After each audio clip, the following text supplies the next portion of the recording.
இங்கே செறிவு கூடவாக காணப்படும், போ செறிவு குறையும். இதே மாதிரி தான் ஒரு எஸ்ஓபிட்டல் இலத்திரன் வந்து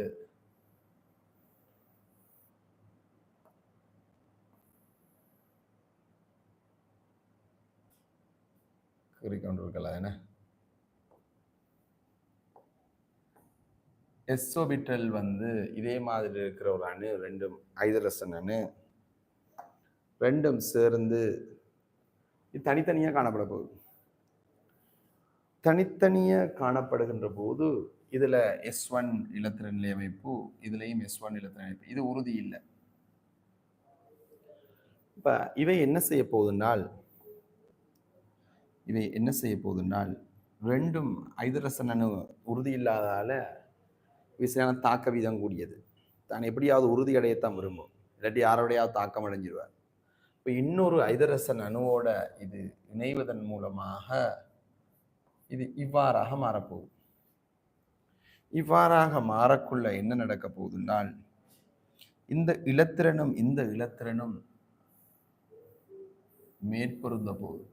இந்த இலத்திரனும் என்ன செய்ய போகுது? மேற்பொருந்த போகுது. என்ன செய்ய போகுதுன்னா மேற்பொருந்த போகுது. மேற்பொருந்துவதன் காரணமாக இவ்வாறான ஒரு கட்டமைப்பு உருவாக போகுது. H2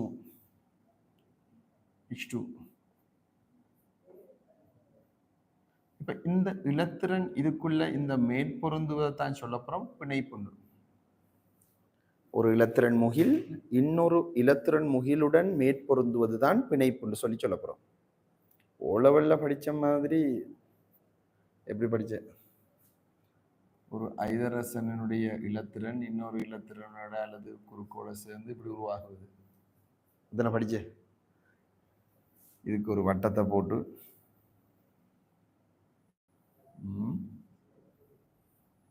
நம்மள நினைக்கிற மாதிரி ஒரு இலத்திரன் இல்லை, அது ஒன்னு இலத்திரன், ஒரு புள்ளியும் ஒரு தர குறியீடும் இல்லை. அது இலத்திரன்கள் எல்லாம் ஒன்றும், எல்லாம் ஒரே வகையானது. அது ரெண்டும் சேர்ந்து இலத்திரன் முகில்கள் மேற்பொருந்துகிறது. ஸோ இதுல விளங்கணும் உங்களுக்கு, இலத்திரன் முகில்கள் எலக்ட்ரான் கிளவுட்னு சொல்ல போறோம்.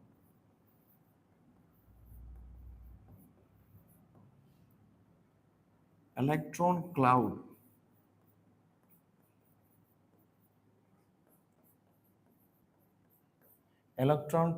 இலத்திரன் முகில்கள் மேற்பொருந்துகிறது.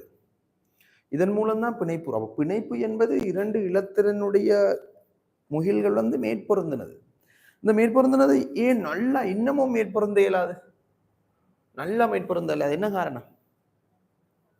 இலத்திரன் வந்து ஒண்ணு இந்த இலத்திரன் முகிலை இது கவரும், இந்த இலத்திரன் முகிலை இதுவும் கவரும். ஆனா இந்த கருவும் இந்த கருவும் தள்ளும் தானே. என்ன நடுவுக்க பிளஸ்லயா இருக்கு, கருவுல பிளஸ்லயா இருக்கு. ஸோ பிளஸ் வந்து தள்ள போகுது. ஆகவே ஆகவும் நெருங்கவும் இயலாது. ஆனா இந்த இலத்திரனை இவர் கவரப்புறார், இவர் கவரப்புறார். ரெண்டு பேரும் கவருவாங்க இலத்திரன் முகில, இவரை. அதனால ஓரளவு மேற்பொருந்துவாங்க. ஆனா மிகவும் நெருங்க முடியாது. நெருங்கின குலோமின் விதிப்படி ஒத்த ஏற்றங்கள் தள்ளும். அடுத்த இலத்திரனுக்கு இடையில தள்ளுகையும் காணப்படும் தானே. இது இலத்திரனை தள்ளும் தானே, இல்லைங்களா? அதே மாதிரி பக்கத்தில் இருக்கிற இலத்திரன் தள்ளும். ஆகவே ஆகவும் நெருங்கவும் முடியாது, ஆகவும் விளக்கவும் முடியாது. அவ ரெண்டும் ஒரு குறிப்பிட்ட இதுல ஒரு பொண்டாகி காணப்பட போகுது. அதனாலதான் அது வலிமையானது. அது விளக்கவும் இயலாது, ஆனால் இணையவும் இயலாதுன்ற ஒரு கட்டம் தான் அது. ஆனா லேசாக ஒரு சக்தின்னு கிடைச்சா விளத்தி இந்த பிணைப்பு உடைந்து H வந்து எப்படி எச்சும் இணைஞ்சி H2 ஆகுவதை போல ஒரு சக்தி கொடுத்தா உடைஞ்சினோ போயிடும். H உடைஞ்சி 2H ஆக மாறிடும். இது பிணைப்பு பிரிகை, இது பிணைப்பு உருவாக்கம். இந்த பிணைப்பு உருவாக்கத்தின் போது இது முக்கியமான பாயிண்ட்ஸ். சக்தி உறிஞ்சப்படுமா, சக்தி வெளிவிடப்படுமா? இந்த ஹைட்ரஜன் அணு இது உருவாகுதானே, இதன் போது சக்தி